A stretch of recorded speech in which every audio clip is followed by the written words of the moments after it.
Bora entender como encontra-se o processo de privatização da Copasa hoje e esse movimento seria uma oportunidade ou será que o bonde já passou?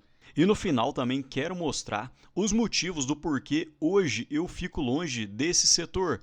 Então, mostrando exatamente como encontra-se o processo de privatização hoje, sobre os marcos legislativos. O projeto de lei foi aprovado em definitivo pela Assembleia Legislativa em Minas e agora o projeto de privatização pode ser sancionado pelo governador, que já falou em diversas vezes que muito provavelmente vai sancionar.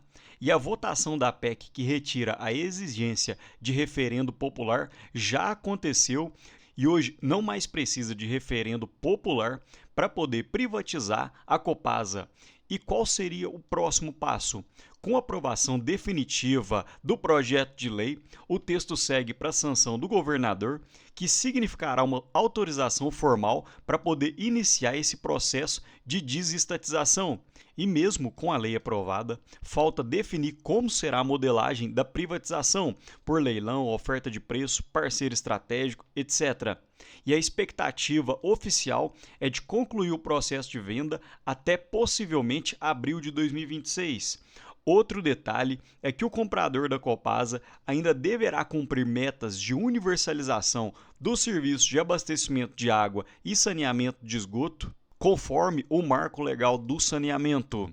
E percebam que grande parte do bonde eu acredito que já passou, porque em 2025 a Copasa já acumula uma alta de 110%, principalmente após os rumores da privatização que ocorreram no início do ano, e após esse momento ela já subiu de uma forma muito exponencial.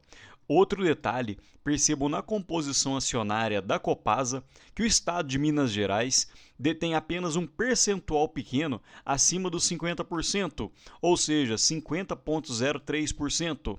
Então basta que o estado de Minas fique com 49,9% das ações que a empresa já seria estatizada. Então a gente ainda vai ter que ver quanto que o estado de Minas Gerais está disposto a vender a sua participação das ações. Será que vai ser só um percentual para perder o controle ou será a totalidade das ações? Esse seria um próximo capítulo dessa novela.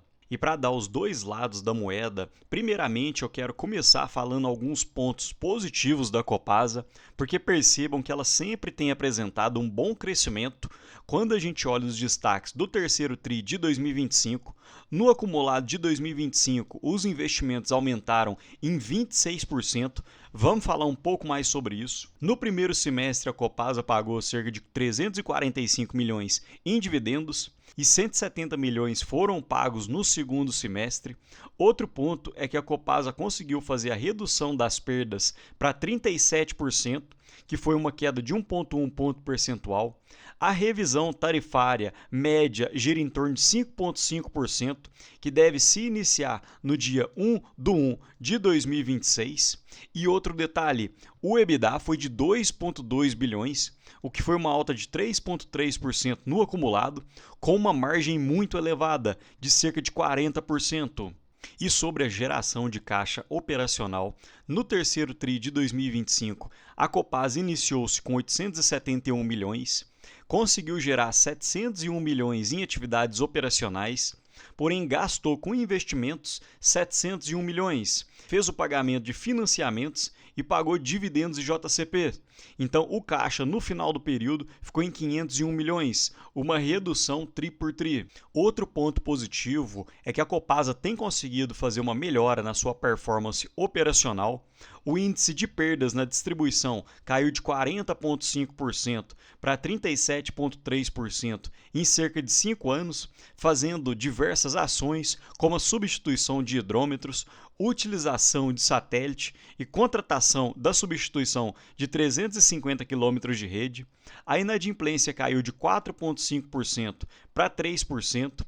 E um ponto que muita gente gosta de olhar nesse tipo de empresa é o número de empregados por 1.000 ligações. E olhando por esse indicador, quanto menor, melhor, porque mais eficiente você está sendo, visto que com um determinado número de empregados, você tem conseguido aumentar ainda mais o número de 1.000 ligações.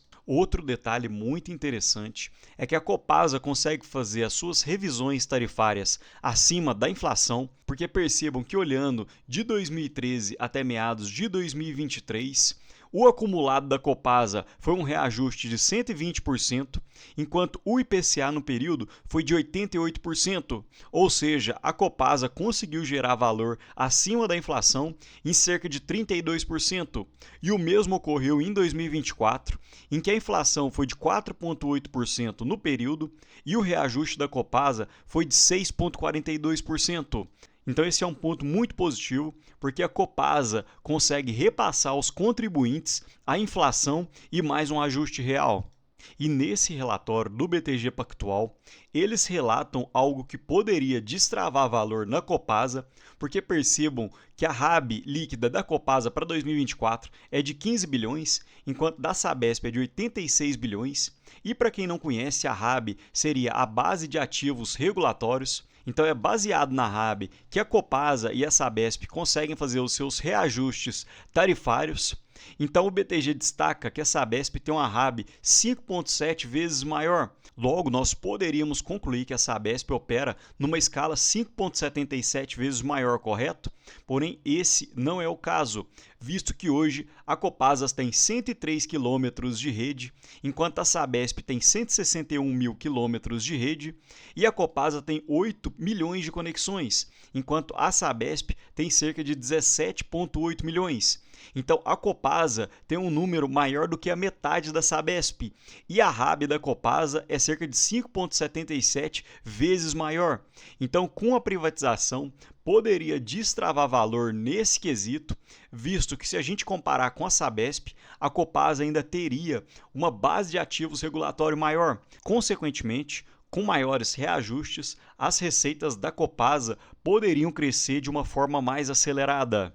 E pulando para o outro lado da moeda, falando de alguns pontos negativos, percebam que a Copasa encontra-se num ciclo alto de investimentos e normalmente com mais investimentos sobram menos dividendos no bolso do acionista.